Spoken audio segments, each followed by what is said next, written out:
Sometimes the best way to get fresh talent over is to put them together in a tag team and see if they gel. When it works, you can either get a top tier tag team or get a wrestler or two ready for stardom. To do this, however, you have to take your time to develop talent and give those talent matches, promo time, and characters to allow them to make a name for themselves as they get introduced to television audiences. Then you have Garrison Cade and Mark Jindrak. They had the talent, they had matches, but really did not get the opportunity. So what do you get? What you get is the latest entry into Lost Tag Teams. At this point, Jindrak was best known for his run in WCW as a member of the Natural Born Thrillers with tag team partner Sean O'Haire. Jindrak and O'Haire would win the WCW Tag Team Championships twice before WCW was purchased by the WWE in 2001. After the sale, Jindrak would alternate between the WWE's C shows and developmental territories. He even had a missed opportunity to take part in Triple H's Evolution.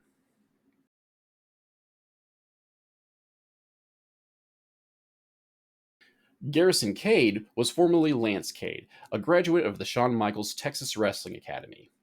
Cade was signed by the WWE in 2001 and worked his way up through developmental in the Heartland Wrestling Association and later Ohio Valley Wrestling.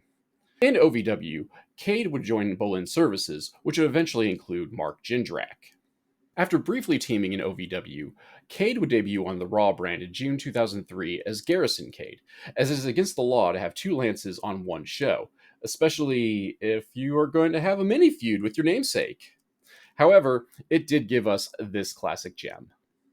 What's he got? What's he got in his hand?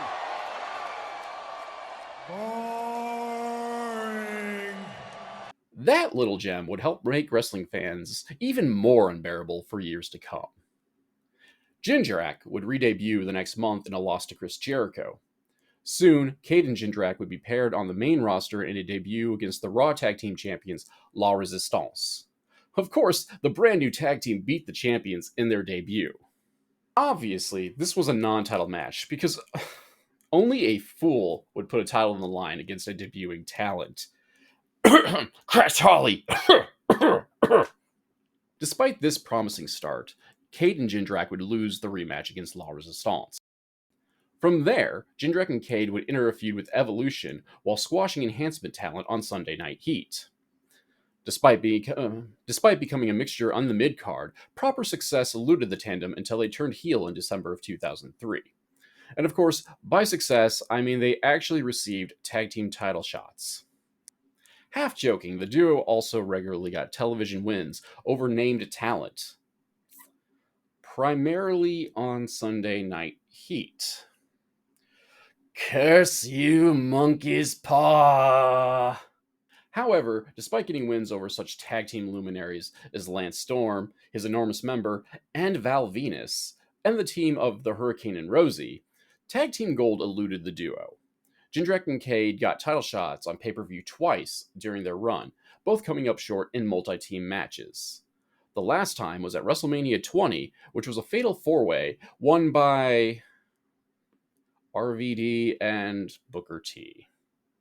After WrestleMania 20, Jindrak and Cade were split in the draft, as Jindrak would be traded to SmackDown.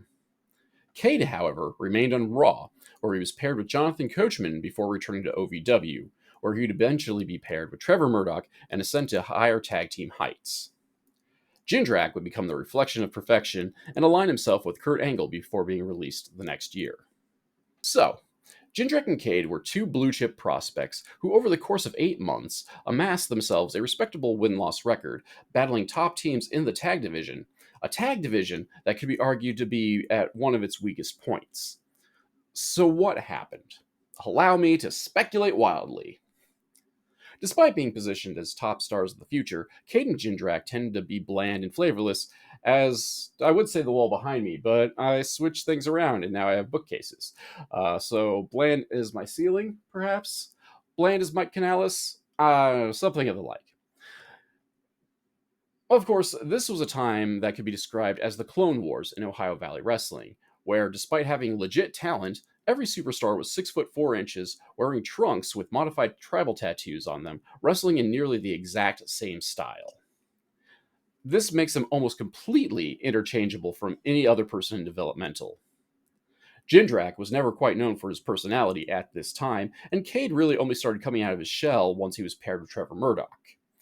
This, combined with not being put in situations to fully highlight the team's natural skill set, i.e., Jindrak's freakish athleticism, nor were they given much time in the line of promos to get themselves over.